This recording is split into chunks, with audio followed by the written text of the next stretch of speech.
Si je vous disais que j'ai passé 40 ans de ma vie à croire que mon père était un homme de Dieu, mais que j'ai découvert qu'il était le diable lui-même déguisé en sainteté, me croiriez-vous? Eh bien, mes chers, je m'appelle Marguerite, j'ai 62 ans. Et aujourd'hui, je vais révéler le secret le plus pourri que j'ai gardé au fond de mon âme pendant plus de 2 décennies. Un secret qui, lorsque je l'ai découvert, m'a fait remettre en question tout ce que je croyais sur la famille, sur la foi, sur le bien et le mal. Cet après-midi de mars 1998, quand je suis entrée dans ce bureau et que j'ai vu ce que je n'aurais pas dû voir, ce fut le jour où ma vie s'est brisée en 2.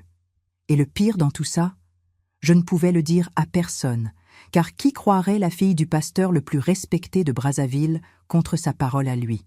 Avant de commencer cette histoire qui va vous retourner l'estomac et peut-être même votre foie, je voudrais vous demander quelque chose. Si vous regardez, laissez un like et abonnez-vous à la chaîne. Ce n'est pas juste une vidéo, c'est un cri de libération que j'ai retenu trop longtemps. Et dites-moi dans les commentaires d'où vous regardez, car savoir que ma voix porte loin me donne le courage de continuer. Maintenant, respirez profondément avec moi, car ce que je vais raconter n'est pas facile, mais ça doit être dit. Je suis née en 1936, dans un Brazzaville qui sentait encore le manioc pilé mélangé aux eaux du fleuve Congo, dans une maison simple du quartier de Poto-Poto. Mon père, Georges, était pasteur d'une église évangélique qui se trouvait tout près de notre maison. Une petite église modeste, avec des bancs en bois qui craquaient chaque fois que la congrégation se levait pour louer le Seigneur. Ma mère, Dorothée, était une femme silencieuse, de celles qui vivaient pour servir leur mari et s'occuper des enfants, et nous étions 4. J'étais l'aînée, puis venait mon frère Olivier, ma sœur Clarisse et le petit dernier, Édouard. Nous n'avions pas grand-chose, mais nous ne manquions pas non plus. Papa recevait la dîme de l'église, quelques sous que les fidèles donnaient, et maman cousait pour l'extérieur pour aider aux dépenses. Je me souviens de l'odeur de cette maison, vous savez. C'était un mélange de café passé dans le tissu, de savon que maman utilisait pour laver le linge, et cette odeur de vieux livres qui venait du bureau de papa. Ah, le bureau. Cet endroit était sacré dans notre maison. Une petite pièce au fond, avec une lourde porte en bois que papa fermait toujours à clé. C'était là qu'il préparait ses sermons, où se trouvaient les vieilles Bibles, les cahiers avec des annotations, où il passait des heures et des heures à étudier la parole de Dieu, ou du moins c'est ce que nous croyions. Personne ne pouvait y entrer sans permission, pas même maman. C'était son sanctuaire, l'endroit où Dieu lui parlait, comme il le disait toujours. J'ai grandi en voyant mon père vénéré par tous à l'église. Pasteur Georges, l'homme de Dieu, loin du Seigneur. Les sœurs de la congrégation baisaient sa main. Les hommes lui demandaient conseil sur tout, depuis les problèmes conjugaux jusqu'aux décisions d'affaires. Il était respecté, même craint, car il avait cette autorité que seuls les hommes de Dieu semblent avoir. Petit, maigre, toujours en costume noir même dans la chaleur étouffante de Brazzaville, cheveux bien peignés sur le côté, lunettes à monture épaisse qui agrandissaient ses yeux marrons qui semblaient voir à travers l'âme des gens. Sa voix était ferme, puissante quand il prêchait, faisant trembler les murs de l'église. Il avait le don de la parole, comme on disait. Il pouvait faire pleurer une femme de repentir et faire agenouiller un homme demandant pardon pour ses péchés, rien qu'avec la force de son sermon. J'étais fière d'être sa fille, vous savez ? À l'école, les filles me regardaient avec envie parce que mon père était pasteur. Dans le quartier, les gens me saluaient avec respect. Être la fille du pasteur Georges, c'était porter un poids de responsabilité sur les épaules, mais c'était aussi un honneur. Je devais être un exemple, je ne pouvais pas me tromper, je ne pouvais pas faire scandale. Mes vêtements étaient toujours pudiques, mon comportement devait être irréprochable, mes notes à l'école devaient être bonnes, parce qu'une fille de pasteur ne peut être ni fainéante ni stupide, comme papa le disait. La routine dans notre maison était rigide comme une horloge. Je me réveillais à 6 heures du matin, au bruit de papa ouvrant la porte du bureau. Il se réveillait toujours avant tout le monde pour prier. Maman se levait juste après pour faire le café, et l'odeur du pain chaud qu'elle achetait à la boulangerie du coin remplissait la maison. Je prenais le café, j'allais à l'école, je rentrais pour le déjeuner que maman avait toujours prêt à midi pile. Haricots, riz, une viande ou un poisson, du fufu. Après le déjeuner, papa retournait au bureau jusqu'à l'heure du culte de l'après-midi ou des visites aux malades. Le soir, je dînais, je faisais mes devoirs et j'allais me coucher tôt car le lendemain tout recommençait. Le dimanche était le jour de l'église toute la journée. Culte du matin, déjeuner rapide à la maison, culte de l'après-midi, goûter rapide, culte du soir. Nous vivions pratiquement dans cette église. Mais ça ne me dérangeait pas, vous savez. C'était mon monde. Je connaissais tout le monde, je chantais dans la chorale, j'aidais à nettoyer les bancs, j'organisais les cantiques. J'étais heureuse dans cette routine, dans cette prévisibilité. Mon monde était petit, mais il était sûr. Ou du moins, je le croyais. Papa était strict avec nous, surtout avec moi, parce que j'étais l'aînée et parce que j'étais une fille. Il disait que le diable était toujours à l'affût, attendant une brèche pour entrer et corrompre notre âme. C'est pourquoi tout était péché. Rire trop fort était un péché, c'était un manque de pudeur. Porter des vêtements courts était un péché, ça attirait l'attention des hommes. Parler avec des garçons dans la rue était un péché, c'était une porte d'entrée vers la fornication. Même penser à avoir un petit ami avant 20 ans était un péché. Il avait une règle morale si stricte que parfois je sentais que respirer était un péché. Mais j'obéissais à tout. Tout. Parce que papa disait que c'était ainsi que Dieu le voulait. Et qui étais-je pour remettre en question la volonté de Dieu? Maman n'intervenait jamais, ne prenait jamais notre parti. Elle était soumise, silencieuse, toujours d'accord avec tout ce que papa disait. Parfois je voyais ce regard distant dans ses yeux, comme si elle était ailleurs, loin de là. Mais elle ne se plaignait jamais, ne questionnait jamais. C'était comme ça que ça devait être, disait-elle. La femme a été créée pour obéir au mari, tout comme l'Église obéit au Christ. C'était l'enseignement. Et nous y croyions. Du moins, j'y croyais. Quand j'ai eu 18 ans, en 1954, papa m'a présenté un jeune homme de l'Église. Josué, un homme de 15 ans mon aîné, commerçant, propriétaire d'un magasin de tissus au centre-ville. Un homme de Dieu, comme papa le disait, sérieux, travailleur, craignant le Seigneur. Il n'était pas beau, il n'était pas romantique, mais il était correct. Et c'est papa qui l'a choisi pour moi. Il a dit que c'était la volonté de Dieu, qu'il avait prié et que Dieu lui avait révélé que Josué serait mon mari. Je ne l'aimais pas, mais je n'avais pas non plus le courage de questionner. Si papa disait que c'était la volonté de Dieu, alors c'était ainsi. Je me suis mariée en janvier 1955, lors d'une cérémonie simple à l'église, avec une robe blanche que maman avait cousue, un voile en tulle bon marché, un bouquet de roses blanches. Je suis sortie de la maison de mes parents directement pour la maison à étage que Josué avait louée près de son commerce. Et j'ai commencé ma vie de femme mariée, obéissante, pudique, au foyer. J'ai eu 3 enfants avec Josué. Henri est né en 56, Nicole en 58 et Odile en 61. Je les ai élevés dans les mêmes enseignements que j'avais reçus. Je les emmenais à l'église tous les dimanches. Je leur enseignais l'obéissance, la crainte de Dieu. Mon mariage n'était pas mauvais, non. Josué ne me battait pas, il subvenait bien à mes besoins, il ne buvait pas, il n'avait pas de vice. Mais il n'y avait pas d'amour non plus. C'était un arrangement, un accord. Il remplissait son rôle de pourvoyeur, je remplissais le mien d'épouse et de mère. Et la vie continuait, prévisible, sûre, dans ses murs de règles et de moralité.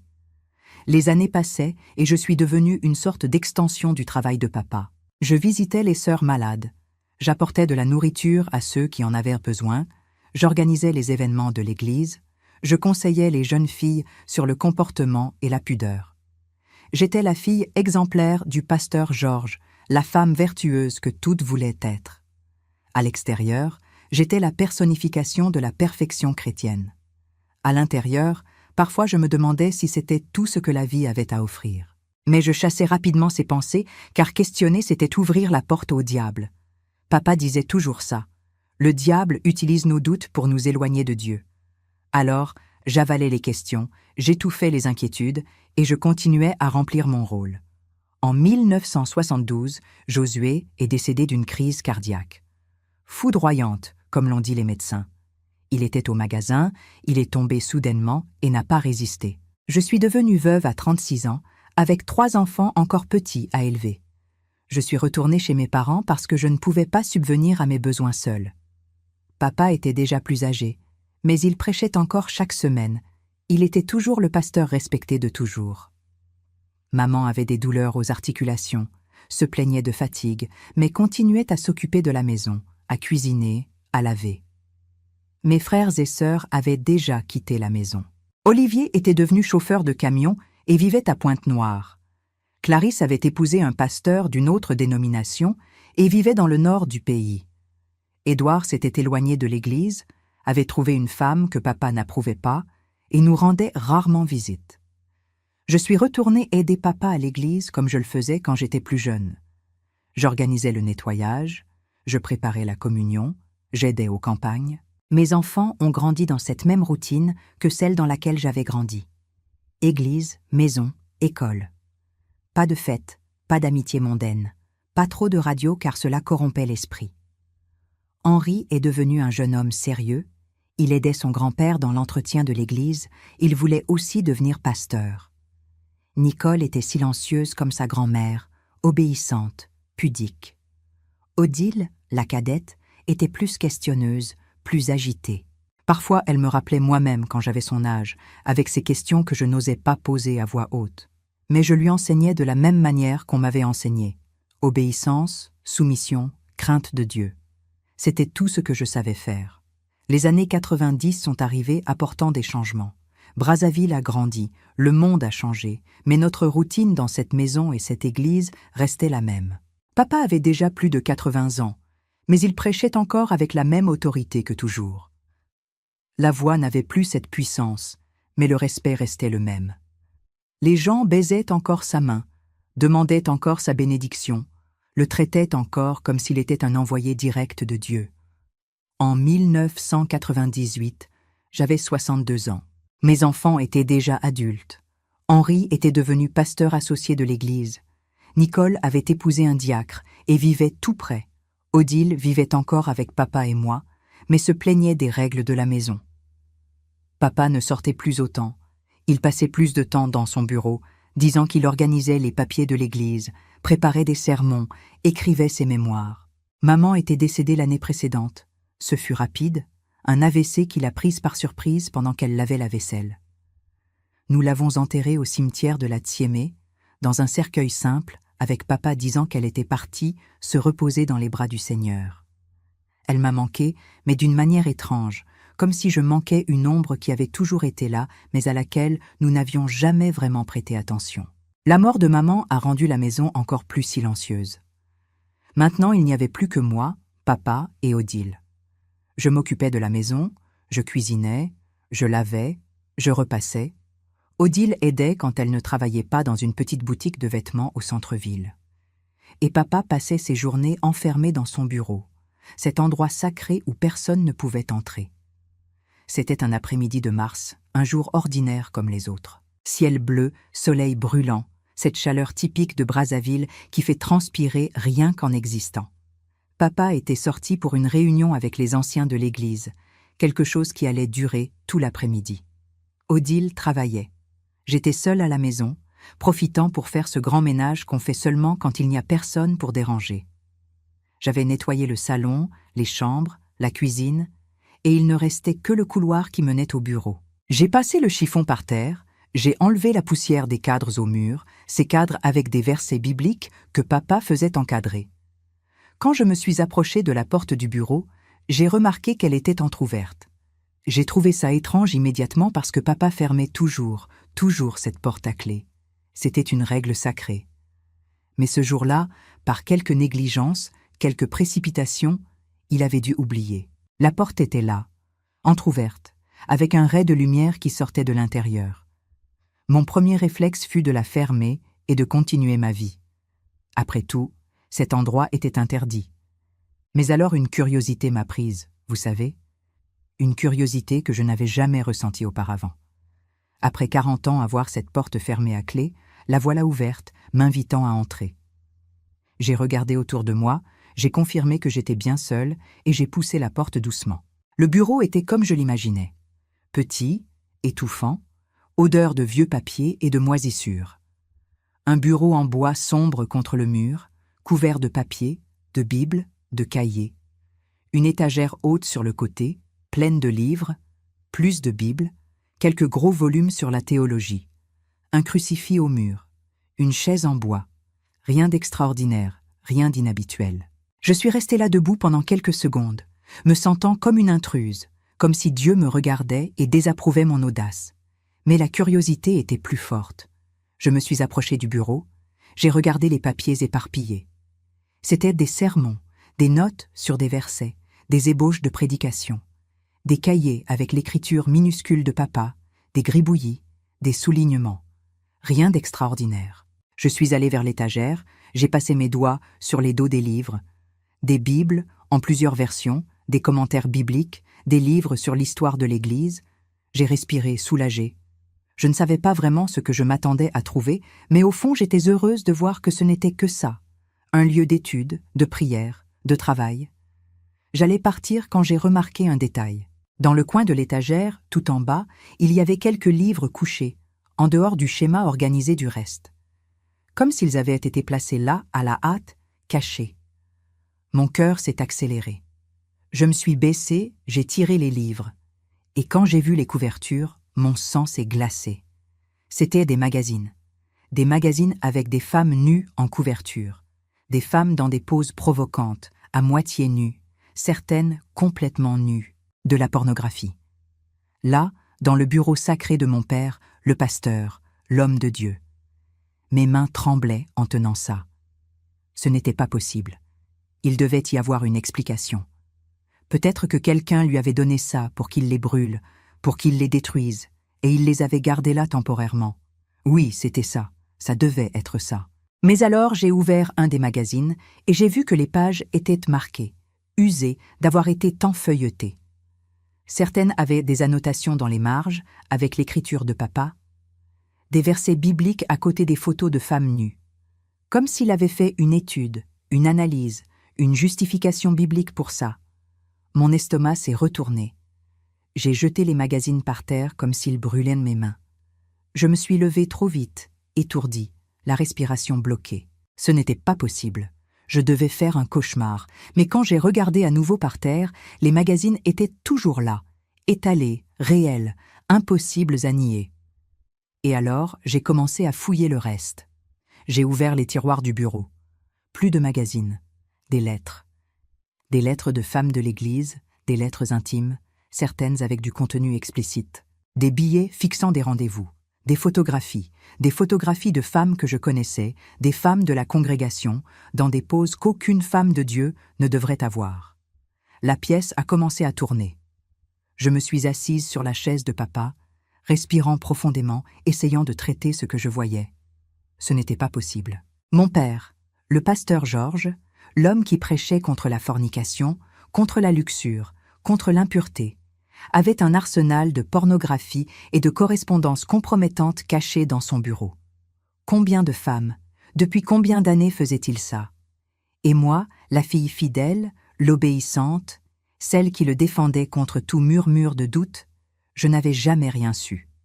J'ai pris une des lettres, je l'ai lue. C'était d'une sœur de l'Église, Séraphine, une femme mariée, mère de 3 enfants.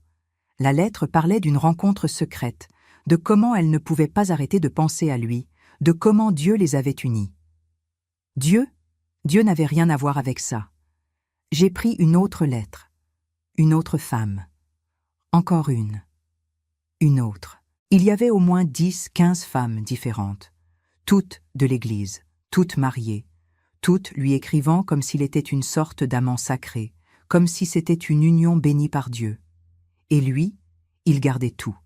Il gardait comme des trophées, comme des preuves, comme des souvenirs des péchés qu'il commettait pendant qu'il prêchait contre le péché. Je suis restée là assise, entourée de ces preuves de l'hypocrisie de mon père, sans savoir quoi faire. Ma tête martelait. Toute ma vie avait été basée sur ces enseignements. Toute ma morale, ma foi, ma vision du monde. Et maintenant, découvrir que l'homme qui m'avait enseigné la pureté était le plus impur de tous? Que le pasteur qui condamnait la fornication forniquait en cachette? Que le leader spirituel que tous vénéraient utilisait sa position pour séduire les brebis de son troupeau? J'ai ressenti une rage si profonde qu'elle me faisait physiquement mal. une rage d'années d'obéissance aveugle, de soumission forcée, d'une vie entière modelée par des règles qu'il ne suivait même pas lui-même. J'ai pensé à maman, à cette femme silencieuse et distante. Savait-elle? Avait-elle découvert, et c'est pour ça qu'elle vivait dans ce silence sépulcral? Sa soumission n'était-elle pas seulement une doctrine, mais une façon de survivre aux côtés d'un homme qui prêchait la sainteté, mais vivait dans l'hypocrisie la plus sale? J'ai pensé à moi, à comment j'avais gâché ma jeunesse en obéissant à des ordres absurdes, à comment je m'étais mariée avec un homme que je n'aimais pas parce que papa avait dit que c'était la volonté de Dieu, à comment j'avais élevé mes enfants dans cette même prison de moralité fausse, tout basé sur l'autorité d'un homme qui n'avait aucune morale, tout construit sur un mensonge.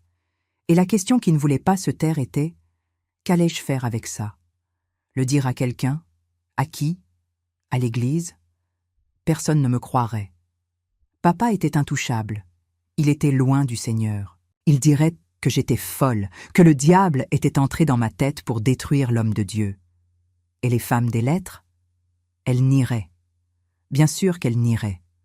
Admettre serait s'exposer, détruire leur famille, devenir un scandale. Alors, je serais la menteuse, la fille ingrate qui a inventé des calomnies contre son propre père. J'ai tout remis aux endroits où je l'avais trouvé.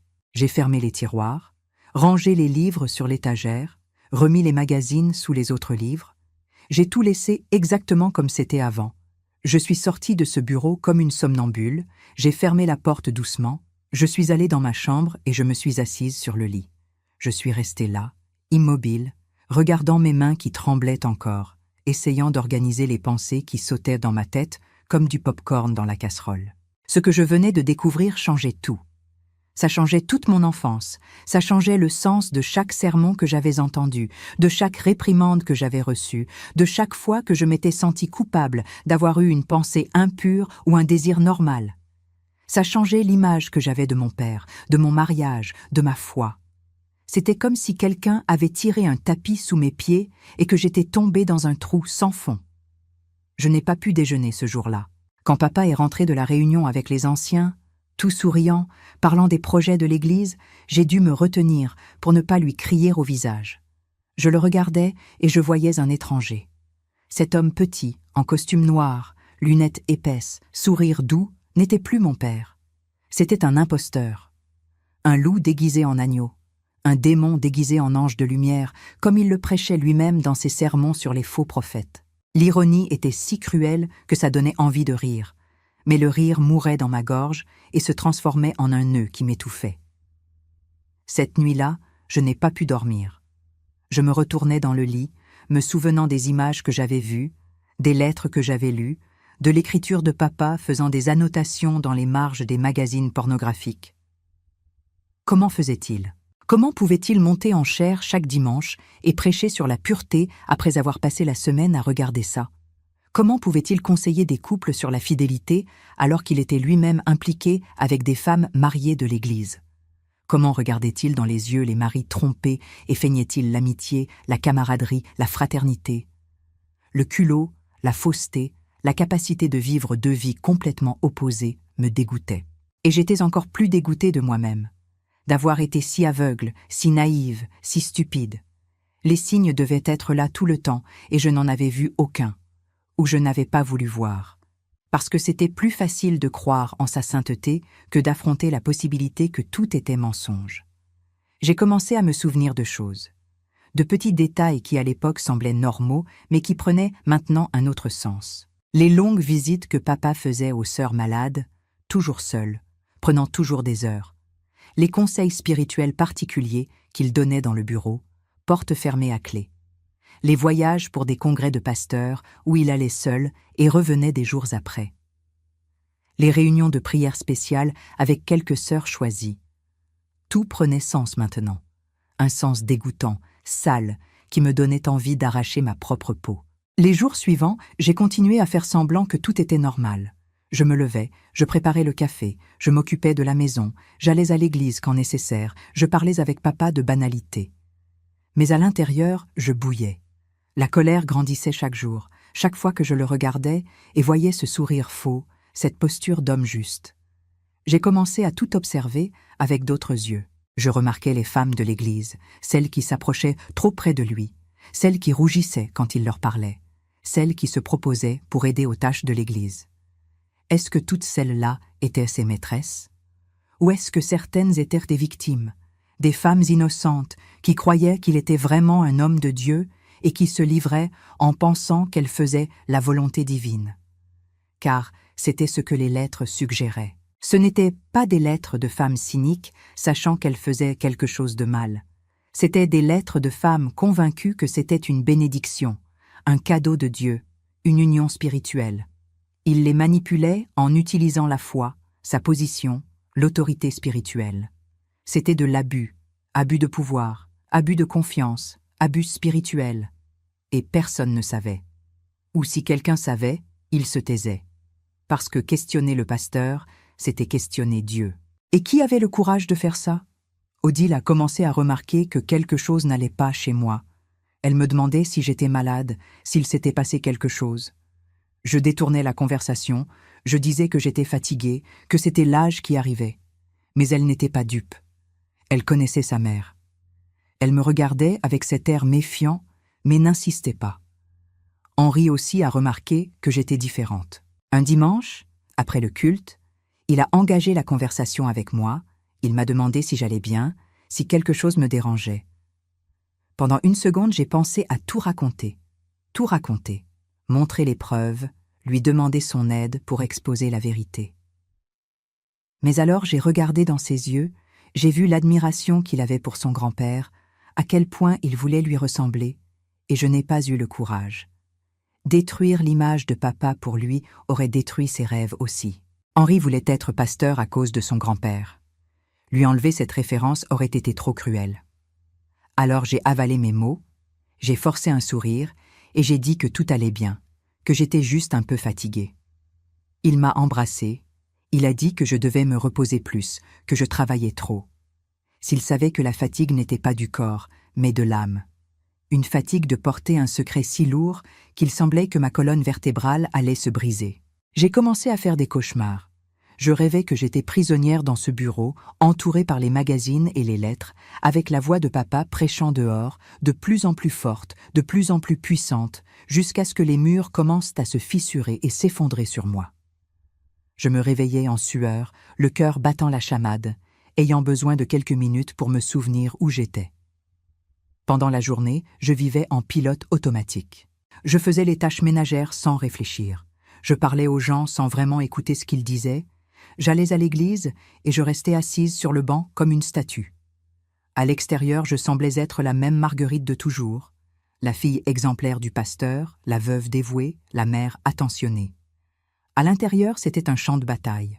La partie de moi qui voulait crier la vérité aux quatre vents luttait contre la partie qui voulait protéger la famille, maintenir les apparences, éviter le scandale. Et il y avait encore cette partie, petite mais insistante, qui doutait de mon propre jugement. Avais-je mal compris? Y avait-il une explication que je ne pouvais pas voir? Mais alors il me suffisait de me souvenir des lettres, des photographies, des annotations dans l'écriture de papa, et le doute disparaissait. Il n'y avait aucun moyen de mal interpréter. C'était clair, c'était explicite, c'était indéniable. 2 semaines après la découverte, un jeudi après-midi, papa a dû sortir à nouveau. Une autre réunion, cette fois avec un pasteur d'une église partenaire. Dès qu'il est sorti, je suis retournée au bureau. J'avais besoin d'être sûre que je n'avais pas imaginé, que tout cela était réel. J'ai ouvert la porte, je suis allée directement à l'étagère, j'ai tiré les livres, les magazines étaient toujours là. J'ai ouvert les tiroirs. Les lettres étaient toujours là. J'en ai pris une, celle de Séraphine, et je l'ai relue. C'était pire que ce dont je me souvenais. Des détails intimes, des descriptions de rencontres, des déclarations d'amour mélangées avec des versets bibliques, comme si Dieu bénissait cette relation adultère. J'ai pris une autre lettre, d'une femme nommée Georgette, la même chose, et une autre de Créole, et une autre d'Ondine. Toutes des femmes que je connaissais, que je voyais à l'église chaque semaine, qui le saluaient avec respect, qui ressentaient peut-être de la honte, de la culpabilité, de la peur. Ou peut-être pas. Peut-être croyait-elle vraiment que c'était juste, que c'était une bénédiction. Après tout, il était le pasteur. S'il disait que c'était la volonté de Dieu, qui était-elle pour douter?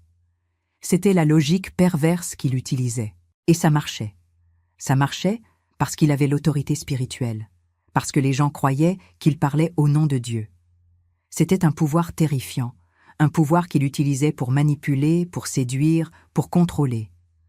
Je suis restée assise sur sa chaise, entourée des preuves de la pourriture morale de mon père, et j'ai eu une épiphanie. Ce n'était pas seulement à propos de lui, c'était à propos de tout, de toute la structure qui permettait à des hommes comme lui d'exister et de prospérer. Des doctrines qui placèrent les pasteurs sur un piédestal, au-dessus de tout questionnement. De la culture du silence, qui faisait que les femmes abusées ne dénonçaient pas parce que personne ne les croirait contre la parole d'un homme de Dieu. De la peur qui imprégnait tout, peur d'aller en enfer, peur de déplaire à Dieu, peur d'être expulsé de la communauté, peur d'être jugé, condamné, rejeté. C'était un système fait pour protéger les puissants et faire taire les faibles. Et j'avais fait partie de ce système toute ma vie. Je l'avais perpétué en élevant mes enfants dans les mêmes règles, en enseignant aux jeunes filles de l'Église la soumission et l'obéissance, en défendant papa chaque fois que quelqu'un osait questionner quelque chose. J'avais été complice sans le savoir. Et maintenant que je savais, que faire? Continuer à être complice consciemment? Faire semblant de ne rien savoir et laisser tout continuer comme toujours? Ou affronter la tempête qui vient quand on décide de dire la vérité? La réponse est venue quelques jours plus tard, d'une manière que je n'attendais pas. J'étais dans la cuisine en train de préparer le déjeuner quand j'ai entendu la sonnette. Je suis allée ouvrir et je me suis retrouvée face à Séraphine, la femme de la lettre. Elle était pâle, trop maigre, les yeux rouges à force de pleurer. Elle m'a demandé si elle pouvait me parler. Elle a dit que c'était urgent. Je l'ai fait entrer, je lui ai offert de l'eau, nous nous sommes assises dans le salon. Et alors elle s'est effondrée. Elle a tout raconté. Elle a raconté qu'elle s'était impliquée avec papa il y a 3 ans, qu'il lui avait dit que c'était la volonté de Dieu, qu'ils avaient une connexion spirituelle spéciale, qu'elle avait été choisie pour être un instrument de la gloire divine dans sa vie. Elle a raconté qu'elle avait cru, qu'elle s'était livrée en pensant qu'elle faisait quelque chose de sacré, mais qu'elle avait récemment découvert qu'elle n'était pas la seule, qu'il y avait au moins 5, 6 autres femmes dans la même situation, et que quand elle avait confronté papa, il avait tout nié. Il avait dit qu'elle était folle, que le diable était entré dans sa tête pour détruire son ministère. Il l'avait menacée de l'exposer à toute l'Église, de dire qu'elle était une adultère, une tentatrice, une Jézabel qui avait essayé de séduire l'homme de Dieu. Séraphine était désespérée. Son mari ne se doutait encore de rien, mais si l'histoire se répandait, son mariage était fini. Les enfants se retrouveraient sans père. Elle serait détruite socialement. Et tout ça pendant que papa restait intouchable, protégé par sa position. J'ai tout écouté en silence, sans interrompre, sentant chacune de ses paroles comme un coup de couteau. Quand elle a terminé, elle me regardait, avec ses yeux pleins de désespoir, attendant que je dise quelque chose. Et je ne savais pas quoi dire. Parce que tout ce que je dirais changerait tout. Si je lui disais que je savais, que j'avais des preuves, que j'avais vu ses lettres et celles d'autres femmes, ça confirmerait tout. Si je feignais la surprise, je trahirais sa confiance. Alors, j'ai respiré profondément et j'ai dit la vérité. J'ai raconté que j'avais trouvé le bureau ouvert, que j'avais vu les magazines, les lettres, les photos, que je savais tout depuis des semaines, que j'essayais de décider quoi faire avec cette information. Séraphine m'a regardée comme si j'étais une bouée de sauvetage au milieu de l'océan. Elle m'a demandé si j'allais l'aider, si nous pouvions faire quelque chose ensemble. Et moi, même en connaissant les conséquences, même en sachant que ça allait exploser ma vie et celle de ma famille, j'ai dit oui, que je ne pouvais plus me taire, que le moment était venu pour quelqu'un d'avoir le courage de dire la vérité, même si le prix était élevé. Parce que si je ne faisais rien, combien d'autres séraphines allaient apparaître? Combien d'autres femmes allaient être manipulées, utilisées, jetées? Combien d'autres mariages allaient être détruits? Combien d'autres enfants allaient grandir dans un mensonge? Nous avons décidé de retourner au bureau cet après-midi-là, quand papa sortirait à nouveau. Séraphine allait voir les preuves de ses propres yeux, confirmer que ce n'était pas sa folie, qu'il y avait d'autres femmes impliquées. Et ensuite, nous déciderions ensemble de la prochaine étape. Quand papa est sorti pour une de ces réunions interminables qu'il aimait tant, j'ai appelé Séraphine. Nous sommes entrés dans le bureau, je lui ai montré où était tout. Elle a vu les magazines et a pleuré. Elle a vu ses propres lettres et a pleuré encore plus. Elle a vu les lettres des autres femmes et les pleurs sont devenus des sanglots. Elle les connaissait toutes. C'étaient ses amies, ses sœurs de foi, des femmes qu'elle admirait. Et toutes avaient été victimes du même homme, du même stratagème, des mêmes mensonges spiritualisés. C'est à ce moment-là que sa colère s'est transformée en détermination. Elle a dit qu'elle n'allait pas le laisser continuer à faire ça, qu'il fallait l'exposer, qu'il fallait dénoncer, même si cela signifiait s'exposer elle aussi. Parce que ce n'était pas seulement à propos d'elle, c'était pour protéger d'autres femmes de tomber dans le même piège. Je lui ai demandé ce qu'elle pensait que nous devions faire. Elle a suggéré de réunir les autres femmes des lettres, de parler avec elles, de voir si elles auraient le courage de parler aussi. Si nous pouvions en obtenir au moins 2 ou 3 autres disposées à témoigner, ce serait plus difficile pour papa de nier, plus difficile pour l'Église d'ignorer. Mais il y avait un problème. Comment approcher ces femmes sans éveiller les soupçons? La plupart étaient mariées, certaines avaient des maris qui fréquentaient l'Église, des enfants qui connaissaient tout le monde. On ne pouvait pas simplement arriver et demander « Avez-vous eu une liaison avec le pasteur ?» Il fallait une stratégie. Séraphine connaissait mieux Georgette, elles étaient amies d'enfance. Elle s'est proposée pour lui parler en premier, tâter le terrain, voir si elle admettrait. Nous avons décidé qu'elle essaierait dans les prochains jours et qu'elle me préviendrait ensuite. En attendant, nous avons tout remis en place. J'ai effacé toute trace que nous avions fouillée là. Séraphine est partie par la porte de derrière pour que personne ne la voie. Et je suis retournée à la routine, à la simulation, au théâtre de normalité qu'était devenue ma vie. Mais quelque chose avait changé. Je n'étais plus seule. Il y avait quelqu'un qui savait, qui me croyait, qui était prêt à se battre avec moi. Et cela me donnait une force que je ne savais pas avoir.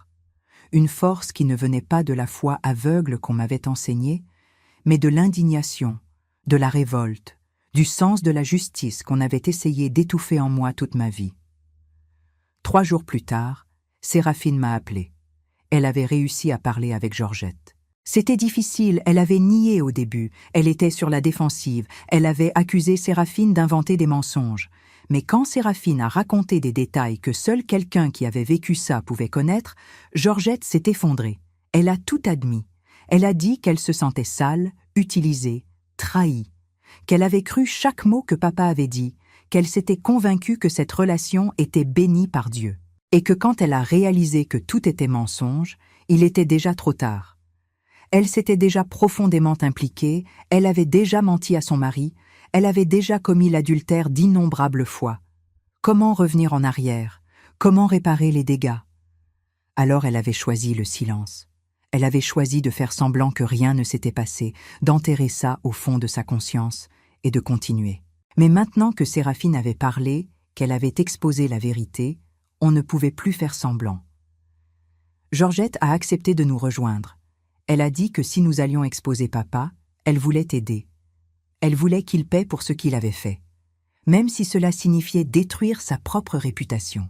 Séraphine avait aussi obtenu le nom d'une autre femme qu'elle soupçonnait d'être impliquée, Ondine, une veuve d'une 50aine d'années qui vivait seule et que papa visitait fréquemment, toujours avec l'excuse d'apporter la parole de Dieu pour consoler son veuvage. Nous avons fixé une rencontre secrète chez Séraphine, un jour où son mari était en voyage d'affaires. Moi, Séraphine, Georgette. 3 femmes assises dans un salon, entourées du silence lourd de celles qui savent qu'elles sont sur le point de remuer un nid de guêpes. Nous avons parlé pendant des heures. Georgette a raconté son histoire, qui était presque identique à celle de Séraphine. Papa s'était approché d'elle dans un moment de fragilité, quand elle avait des problèmes dans son mariage. Il avait offert du conseil spirituel, des prières, du soutien. Et peu à peu, il avait transformé ça en quelque chose de plus. Il avait dit que Dieu lui avait révélé qu'ils avaient une connexion spéciale, qu'elle était une femme choisie, mise à part pour une œuvre grandiose. Elle avait cru. Bien sûr qu'elle avait cru.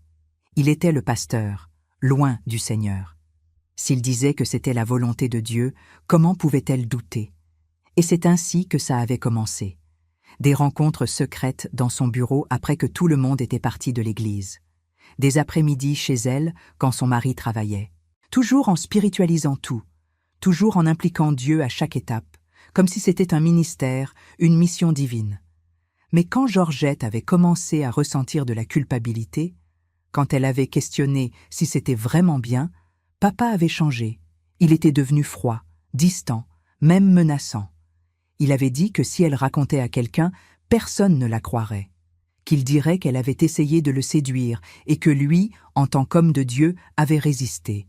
Qu'elle serait expulsée de l'église, marquée comme adultère, détruite. Alors elle s'était tue. Et elle avait souffert en silence. Nous avons décidé qu'il nous fallait plus de femmes. 3 n'étant pas suffisantes. Papa allait prétendre que c'était juste des femmes aigries, menteuses, essayant de détruire son nom par jalousie ou méchanceté. Mais si nous pouvions obtenir 5, 6, 7 femmes, ce serait plus difficile de nier le schéma. Séraphine était responsable d'essayer de parler avec Ondine. Georgette allait essayer de parler avec Créole, une autre femme dont le nom apparaissait dans les lettres. Et moi? J'étais responsable de faire en sorte que papa ne se doute de rien, de continuer la routine normale, de garantir l'accès au bureau au cas où nous aurions besoin de plus de preuves. Je suis rentrée chez moi ce soir-là avec le sentiment d'être entrée en guerre. Une guerre dont je ne savais pas si j'allais pouvoir gagner, mais que je ne pouvais plus éviter. Parce que j'étais arrivée à un point où ne pas se battre était aussi douloureux que se battre, où le silence faisait plus mal que la vérité, aussi dure soit-elle. Et pour la première fois en 62 ans, j'allais désobéir, j'allais questionner, j'allais me rebeller contre l'autorité qu'on m'avait appris à ne jamais défier. Et étrangement, au lieu de la peur, je ressentais quelque chose qui ressemblait à du soulagement. Comme si enfin, après une vie entière enfermée, j'avais trouvé la clé de la cellule. Les semaines suivantes ont été les plus tendues de ma vie. Chaque jour était un exercice d'actrice. Je me levais, je préparais le café de papa, je parlais avec lui de banalités, j'allais à l'église quand nécessaire, je souriais aux frères et sœurs, je jouais mon rôle de fille dévouée. Mais à l'intérieur, j'étais un volcan prêt à exploser. Séraphine a réussi à parler avec Ondine. C'était plus facile que prévu. Ondine était fatiguée de se cacher, fatiguée de mentir, fatiguée de porter ce poids toute seule. Elle a tout admis sans beaucoup de résistance.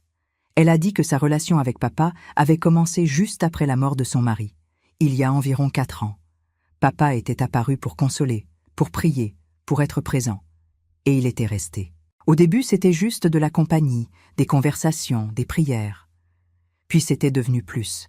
Il disait que Dieu les avait réunis, qu'elle n'avait pas besoin de rester seule, qu'il était veuf aussi maintenant que maman était morte, et qu'ils pouvaient se consoler mutuellement. Ondine, dans la solitude du veuvage, avait saisi cette compagnie comme une bouée de sauvetage. Elle avait cru chaque mot.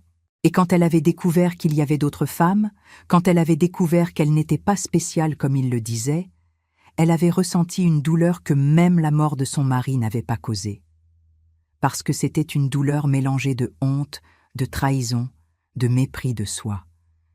Elle a dit qu'elle voulait exposer papa, qu'elle voulait qu'il paie, mais qu'elle avait peur. Peur du jugement, du scandale, de perdre le respect de la communauté.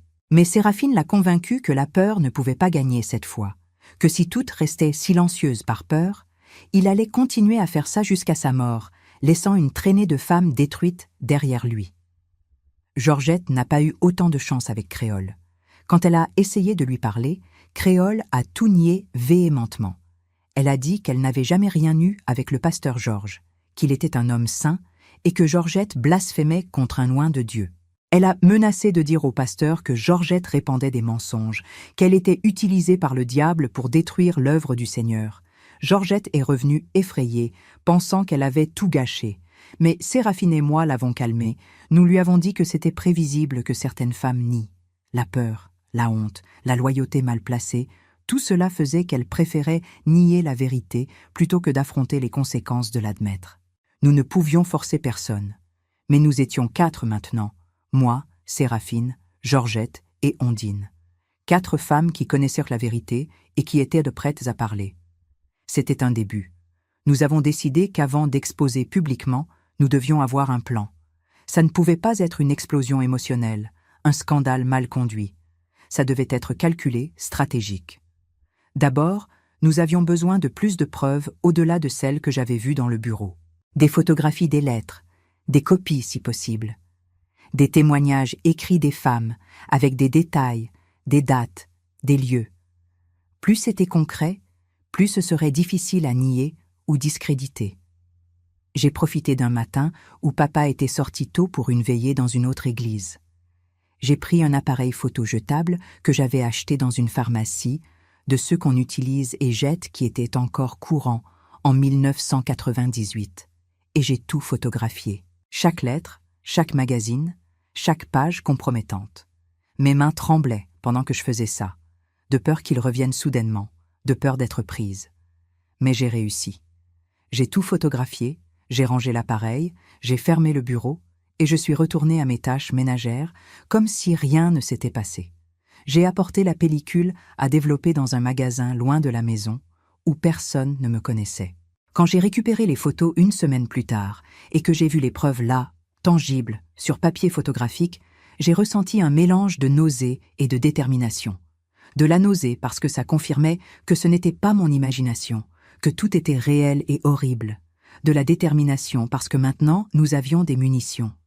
Ce n'était plus seulement la parole de quelques femmes contre celle du pasteur respecté. C'était des preuves matérielles. J'ai montré les photos aux autres. Séraphine a pleuré en voyant sa propre lettre photographiée. Georgette est devenue pâle. Ondine a simplement secoué la tête en silence, les yeux vitreux. Nous comprenions toutes ce que cela signifiait. Le point de non-retour avait été dépassé. Nous avons décidé que le meilleur chemin était de porter le cas directement aux anciens de l'Église. Pas tous en même temps, parce que certains étaient très proches de papa et pouvaient l'alerter avant l'heure. Mais il y en avait un en particulier, Jérôme, qui était connu pour être juste, pour suivre les Écritures à la lettre, pour ne faire aucune distinction de personne. Si quelqu'un allait nous écouter sans jugement préalable, c'était lui. J'ai fixé une réunion chez lui, loin des regards curieux. Moi, Séraphine, Georgette et Ondine. 4 femmes arrivant à la porte d'un ancien avec une boîte pleine de preuves et de témoignages. Jérôme nous a reçus confus, sans comprendre ce qui se passait. Il a offert du café, a demandé que nous nous asseyions. Et alors nous avons commencé à raconter. Chacune a raconté sa propre histoire. C'était douloureux, humiliant, libérateur.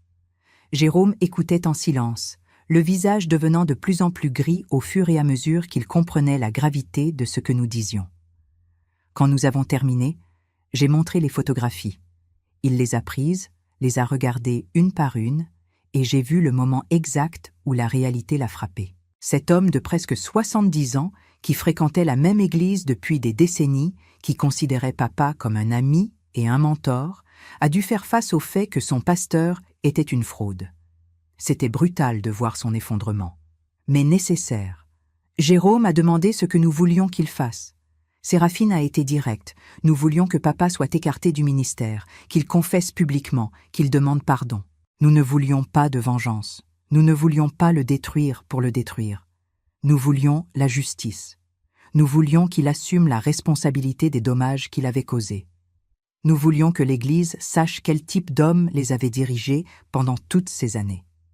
Et plus important, nous voulions que d'autres femmes soient protégées, que personne d'autre ne tombe dans ce piège. Jérôme a dit qu'il devait convoquer une réunion avec les autres anciens, mais qu'il ne pouvait pas le faire sans plus de preuves. Les photos étaient bonnes, mais il avait besoin de confirmer l'authenticité. Il devait voir les lettres originales, de ses propres yeux. Alors nous avons fixé rendez-vous dans 3 jours. J'allais fournir l'accès au bureau quand papa ne serait pas à la maison. Jérôme et 2 autres anciens de confiance viendraient, verraient tout personnellement. Et alors, ils prendraient les mesures nécessaires conformément aux Écritures. Nous sommes sortis de là soulagés et terrifiés en même temps. Soulagés parce que nous avions enfin fait la dénonciation, parce que nous n'étions plus seuls. Terrifiés parce que maintenant, il n'y avait plus de retour en arrière. Dans 3 jours, la vérité allait exploser. Et plus rien ne serait comme avant. Les 3 jours jusqu'à la réunion prévue ont été les plus longs de ma vie. Papa continuait sa routine, complètement inconscient de ce qui était sur le point d'arriver. Il allait aux réunions, prêchait au culte, conseillait les fidèles. J'observais tout avec un détachement étrange, comme si je regardais un film et ne vivais pas la réalité. Je le regardais et je pensais « Il n'a aucune idée. Il n'a aucune idée que son empire de mensonges est sur le point de s'effondrer. » Et j'avoue que je ressentais une satisfaction morbide à cela. Après une vie entière à être contrôlée, manipulée, modelée par sa volonté, maintenant c'était moi qui avais le pouvoir. C'était moi qui savais quelque chose qu'il ne savait pas. C'était moi qui allais faire tomber le roi de son trône. Le matin prévu, j'ai inventé que j'allais visiter une amie malade et que j'allais tarder. Papa a dit qu'il sortait aussi, il avait un rendez-vous avec je ne sais qui. Parfait. Dès qu'il est sorti, j'ai appelé Jérôme confirmant que tout était libre. Il est arrivé une demi-heure plus tard avec 2 autres anciens, Aurel et Félicien. Des hommes sérieux, âgés, avec cette posture de ceux qui prennent la foi très au sérieux. J'ai ouvert la porte du bureau, j'ai montré où était tout. Ils sont entrés, je suis resté dehors, surveillant par la fenêtre pour être sûr que papa ne revenait pas par surprise. Ils sont restés là-dedans pendant presque 1 heure. Quand ils sont sortis, le visage des 3 était transfiguré. Ce n'était plus du doute. C'était de la certitude, c'était du dégoût, c'était une déception profonde. Jérôme a pris quelques lettres. Avec permission, il a dit qu'il en avait besoin pour montrer aux autres anciens. Aurel et Félicien n'ont rien dit, ils ont juste secoué la tête et sont partis. Leur silence était plus éloquent que n'importe quel mot. Jérôme est resté un peu plus. Il m'a demandé si j'étais préparée à ce qui venait. J'ai dit oui, même sans en être sûre du tout. Il m'a embrassée, chose rare venant d'un ancien si formel.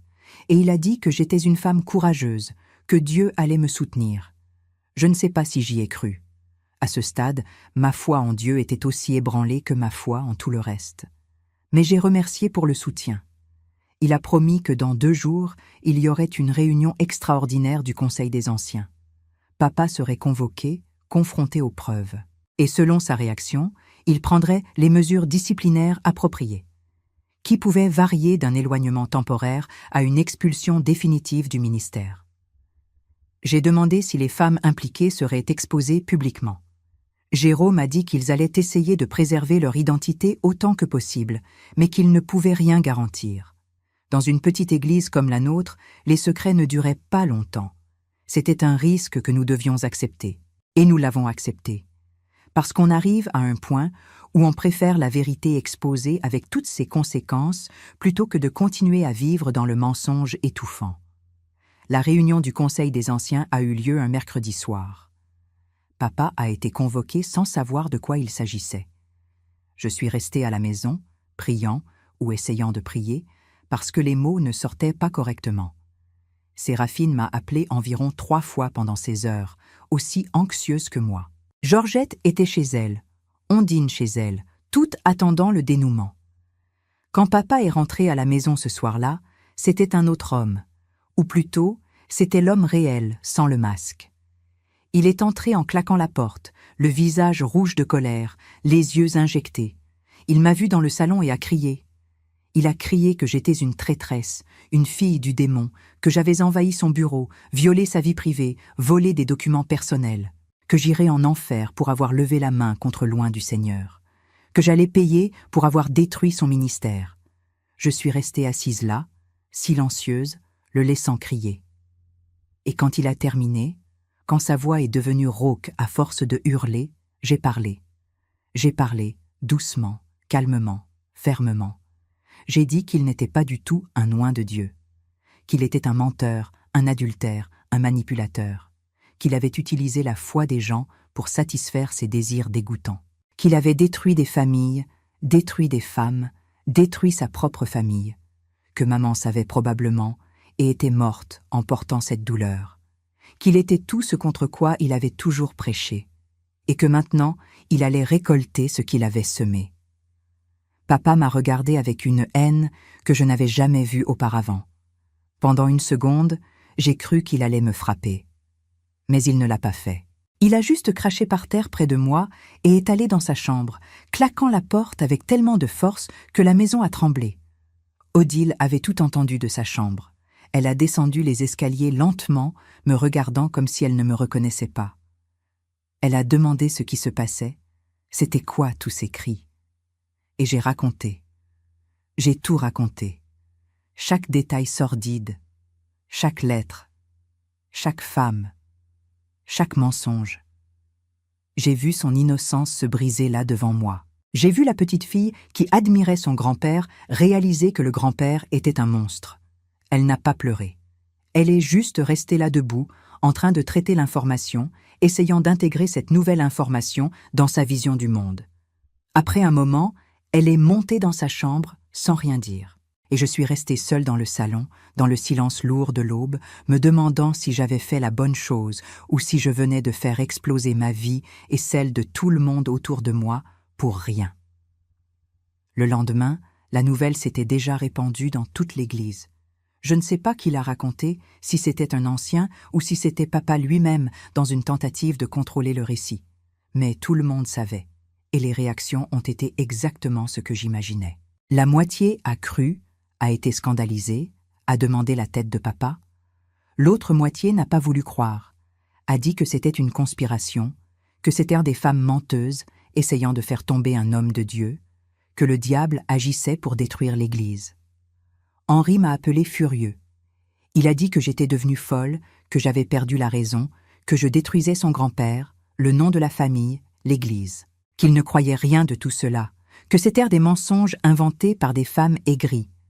J'ai essayé d'expliquer, j'ai essayé de montrer les preuves. Mais il n'a pas voulu voir. Il a raccroché au nez et est resté des semaines sans me parler. Nicole a été plus compréhensive. Elle a dit qu'elle avait toujours trouvé son grand-père étrange, trop contrôlant, trop rigide, que ça ne la surprenait pas totalement de découvrir qu'il avait un côté caché. Mais même ainsi, elle était choquée, blessée, confuse. Elle a demandé pourquoi je n'avais jamais rien dit avant, quand il était encore temps de faire quelque chose. Je n'ai pas su répondre. Parce que je venais moi-même de le découvrir récemment? Parce que j'avais peur? Parce que j'étais trop conditionnée pour questionner?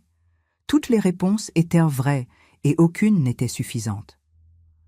Odile est restée de mon côté. Après le choc initial, elle m'a embrassée et a dit que j'avais été courageuse, que j'avais fait ce qui était juste, que quelqu'un devait arrêter ça, même si c'était trop tard pour certaines femmes.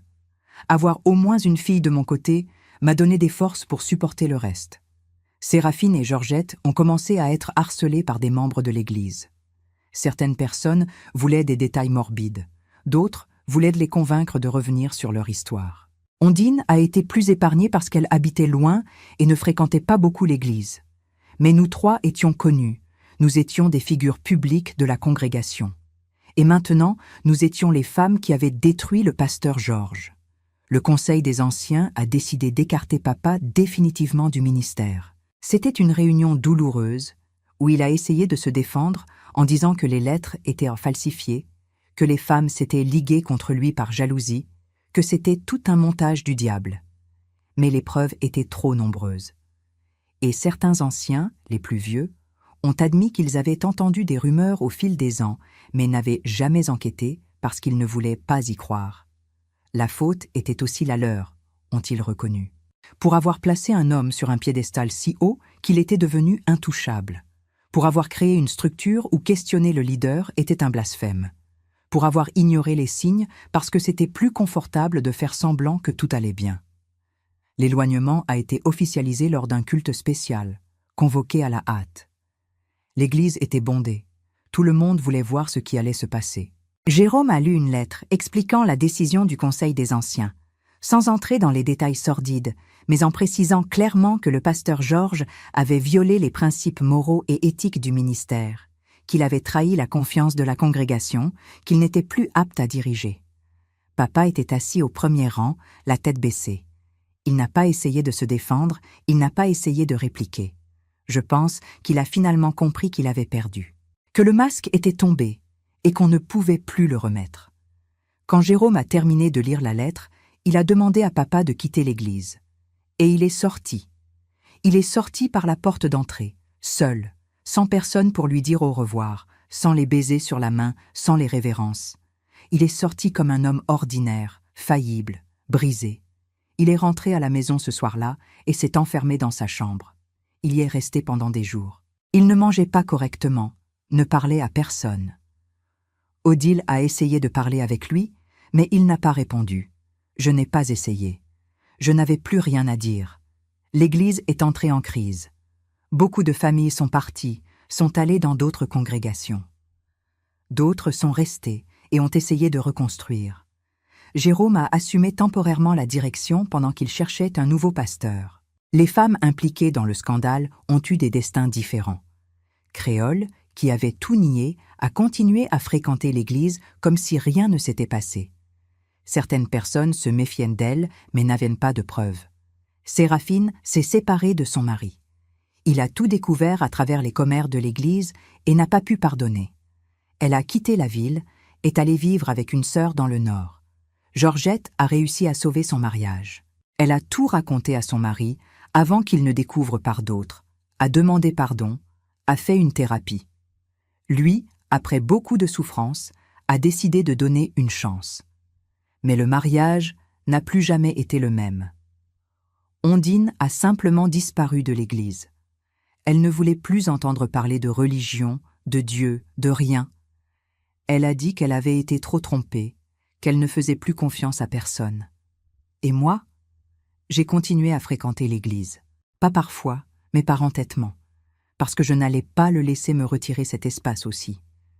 Cette Église était autant la mienne que la sienne, et j'allais rester là, la tête haute, même si la moitié de la congrégation me regardait avec mépris. Papa a vécu encore 5 ans après cela, 5 ans d'isolement, de silence, de honte.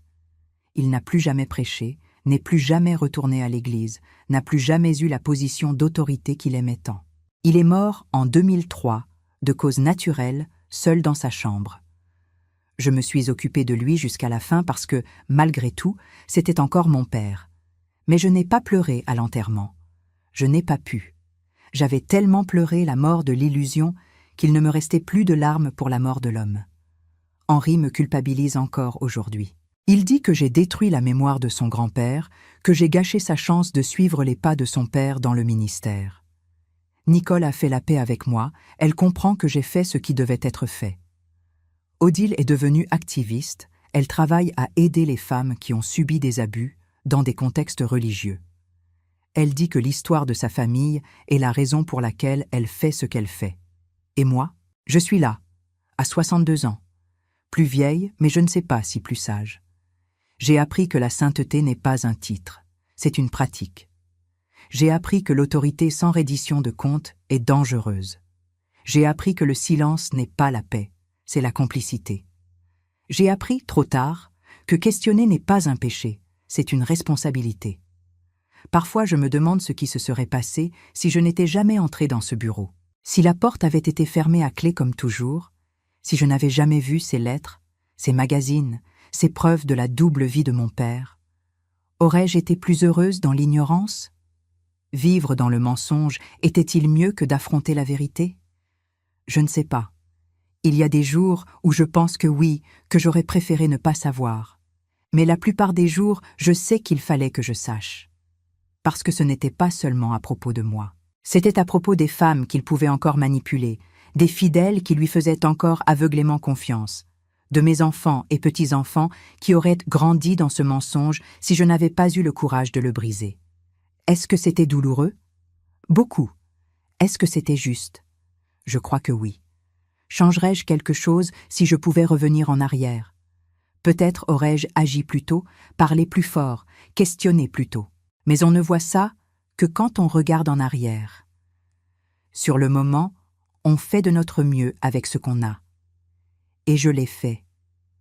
Maintenant, je vis avec les conséquences, certaines mauvaises, certaines bonnes. J'ai perdu une partie de ma famille, j'ai perdu l'illusion d'une enfance parfaite, j'ai perdu la foi naïve que j'avais. Mais j'ai gagné la liberté. J'ai gagné la capacité de questionner, de douter, de penser par moi-même. Et ça, j'ai découvert, ça vaut plus que n'importe quoi d'autre. Alors si vous m'écoutez et que vous vous identifiez à une partie de cette histoire, Si vous aussi vous avez été élevé dans une structure où questionner était interdit, où l'autorité religieuse était incontestable, où votre valeur venait de votre obéissance, je vous dis une chose, vous n'avez pas besoin d'accepter ça. Vous avez le droit de questionner, de douter, d'exiger la transparence et la reddition de comptes de quiconque se place comme leader spirituel. Personne n'est intouchable. Personne n'est au-dessus de la responsabilité de ses propres actes. Et si quelqu'un utilise Dieu, la Bible ou n'importe quel enseignement religieux pour vous manipuler, vous contrôler ou vous faire faire quelque chose qui va contre votre conscience, cette personne n'est pas de Dieu. C'est juste quelqu'un qui utilise Dieu comme excuse pour le pouvoir et le contrôle. J'ai appris ça tard, mais je l'ai appris.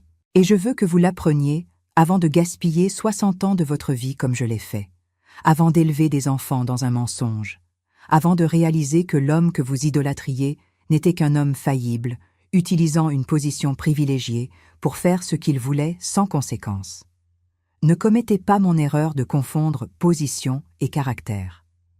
Ne commettez pas mon erreur de penser que les titres religieux rendent quelqu'un automatiquement digne d'une confiance aveugle. Les gens sont des gens. Et tous sont capables de failles, de péchés, de mensonges, même ceux qui prêchent le dimanche. Aujourd'hui, quand je regarde en arrière toute cette histoire, je vois que c'était un processus de déconstruction douloureux, mais nécessaire. Déconstruire l'image que j'avais de mon père, déconstruire la foi aveugle qu'on m'avait enseignée, déconstruire l'idée que l'obéissance est toujours une vertu et que le questionnement est toujours une rébellion. J'ai dû tout reconstruire de zéro, ma relation avec Dieu, ma morale, mes valeurs. Et la femme que je suis aujourd'hui est très différente de la fille que j'étais. Cette fille qui ne pouvait pas rire fort, qui ne pouvait pas choisir son propre mari, qui ne pouvait pas avoir ses propres pensées.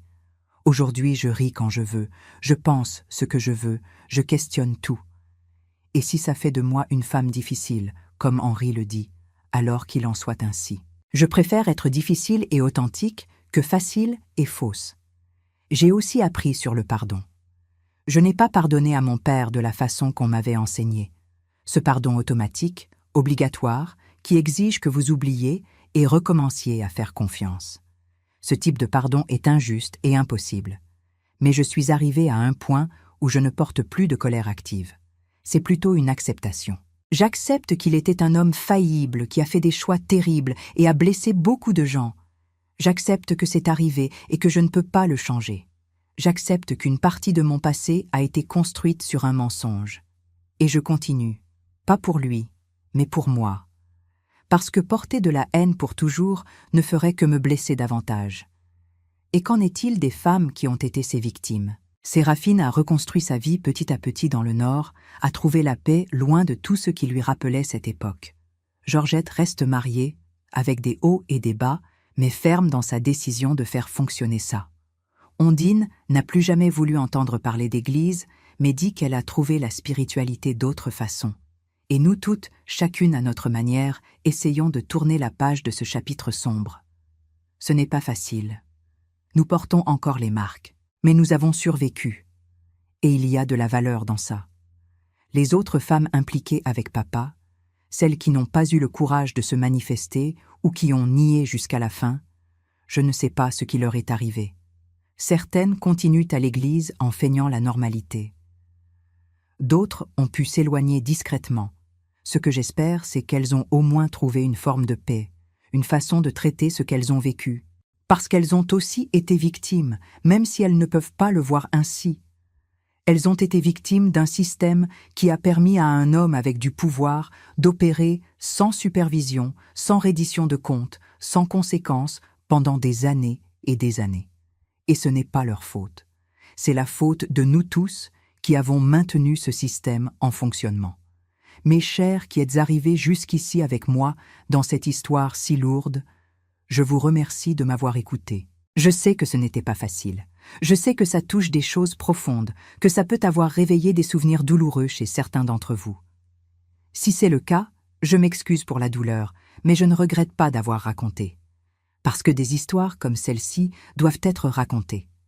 Elles doivent sortir de l'ombre, du silence, du secret.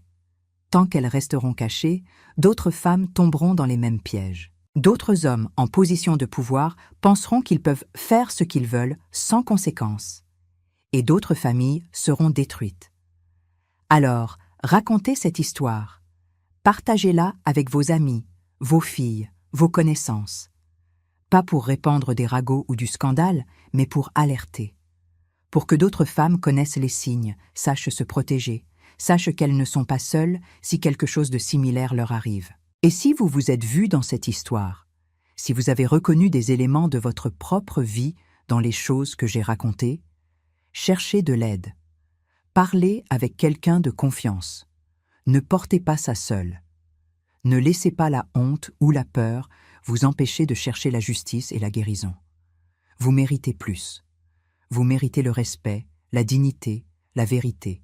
Peu importe ce qu'on vous a dit, peu importe qui a essayé de vous convaincre du contraire. Si vous avez aimé cette histoire, ou plutôt, si vous avez senti qu'elle devait être entendue, laissez votre like, abonnez-vous à la chaîne, partagez avec des personnes qui peuvent en bénéficier. Dites-moi dans les commentaires d'où vous regardez. Si vous avez connu des histoires similaires, si vous avez quelque chose à dire sur tout ce que j'ai partagé. N'oubliez pas d'activer la cloche pour être averti quand je posterai de nouvelles vidéos. Et si vous voulez faire partie de notre communauté, le lien pour le groupe WhatsApp est dans la description. Là-bas, on parle plus, on échange des expériences, on se soutient mutuellement. Parce que c'est de ça que nous avons besoin, d'une vraie communauté, basée sur l'honnêteté et le soutien mutuel, pas sur des hiérarchies rigides et une obéissance aveugle. Que Dieu soit avec vous, ou restez en paix, ou restez comme votre conscience vous guide. L'important, c'est que vous alliez bien, et que vous ayez le courage de questionner chaque fois que quelque chose ne semble pas juste, même si la personne au pouvoir dit que c'est la volonté de Dieu. Parce que Dieu n'a pas besoin de mensonges pour réaliser ses desseins. Et toute personne qui utilise son nom pour justifier la manipulation, le contrôle ou l'abus ne le représente pas. Elle ne représente que sa propre cupidité, luxure ou désir de pouvoir. À la prochaine histoire, mes chers. Et merci, du fond du cœur, de m'avoir accompagné jusqu'à la fin de ce voyage si difficile à partager.